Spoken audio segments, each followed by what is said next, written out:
Stories from the cell. We talk about medication. Now, a lot of people don't understand this. People go to prison, and when they go to prison, a lot of people before they was in prison, they used to get high. They used to escape the reality of life, and the way that they escaped the reality of life was through getting high. So now they come to prison, and they got to substitute them drugs. And a lot of people substitute them drugs with medication. A lot of y'all got family members and all that stuff that come back from prison, and you're trying to wonder, why is they different? They just seem different. They seem far away. They seem distant. A lot of people, when they go to prison, it's sad to say, they go to prison, they go to the psychiatrist and be like, oh, yeah, excuse me. Yeah, I can't sleep. I'm going through it. I see demons at night.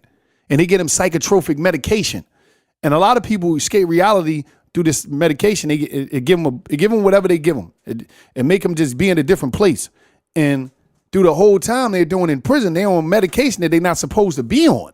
This is for people that really got issues, mental issues and things that's going on that really need this. So you got normal people that just want to substitute a high that they no longer, have access to with these. So when you seeing people come home from prison and you trying to act like, why they act like that? Why is they distance? Why they just spaced out? Why they different? They was taking psych medication. And that's like a major thing in prison. You will see people that just, like I told you before, you'll see people in prison that you knew in the streets that don't know you no more. Hey, what's up? What's the name? They just give you that daze in the eyes like, and you be like, what happened? In prison, there's a lot of zombies. And so what it do is it spill off to the street because the dude who wound up 5 years, he took medication this whole time. If you go to a medication line when they call med line and you see it, you'll see a bunch of people like, damn, you'll see all these dudes on medication. And then some people buy people medication from them. And it's things that play with your mind. And so the whole time, you done went from having addiction to drugs and now you got addiction to psych medication, but that psych medication is throwing you off and you're not coming back. So now, when a person did their 5 years, you thinking they doing their time, you're like, yeah, my cousin in jail, he be home. You know what I mean? You wonder why he don't call us on. He just be spaced out, zoned out. Your cousin is up there asleep all the time because the medication is messing him up or he just spaced out. And then when they come home, now they got to deal with the reality of life of they didn't get no job training in there. They didn't get no really life skills. They detached from the reality of life and they're stuck in a time that don't exist no more. You'll see a lot of people come home from prison and you saying, damn, they still talking about back in the day. Yo, dog, that was 15 years ago. They just stuck in a moment that don't exist because that was their glory years. But at the same time, they didn't learn nothing in prison. And a lot of times dudes in prison, not only do it be a medication, dudes be stuck on the street medication and the street medication be still talking about some shit that don't exist no more. And that's a medication too. It drive you crazy. You in the yard every day trying to keep up on everything that's going on out here, everything. But at the same time, you keeping up with everything that's going on in the streets. Your daughter's getting older, your son's getting older. Real life is happening. Technology is advancing. So now when you come home, you don't know shit.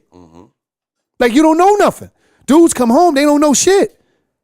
And it's not because it ain't access to information in prison, because people used to send me all type of books from Amazon, all type of, I used to read anything, just be in touch. And when I call somebody from jail, I'm calling asking, I call Gil asking about some real shit, like some technology. Yeah, what's the internet, YouTube, you could do this, people making money. I'm like, what? All right, bet, doing more research, asking the young boy that just came to jail. So be mindful. A lot of people coming out of prison, man, they don't have the skills sometimes because they don't even be here sometimes. Because of the medication and either that mental medication that they taking, that psychotropic medication, or that street medication. And the street medication, when you be doing your whole time, and the only thing they want to get fed is information about the street culture.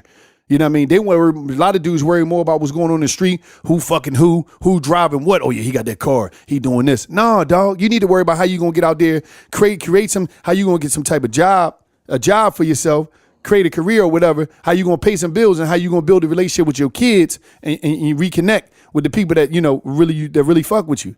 But no, dudes come right out. Yeah, what's going on out here? Fuck you mean what's going on out here? Some shit that you don't know about because you disconnected and you don't even know the rule. You don't even know what's going on in the streets no more. So it's just like, we really got to be on point when our people come home from jail. And if you got somebody in prison, reach out to them, connect with them, see what's going on, check their mind out, and see how you can get them some information that's going to be beneficial to them when they walk out of prison. Stories from the cell.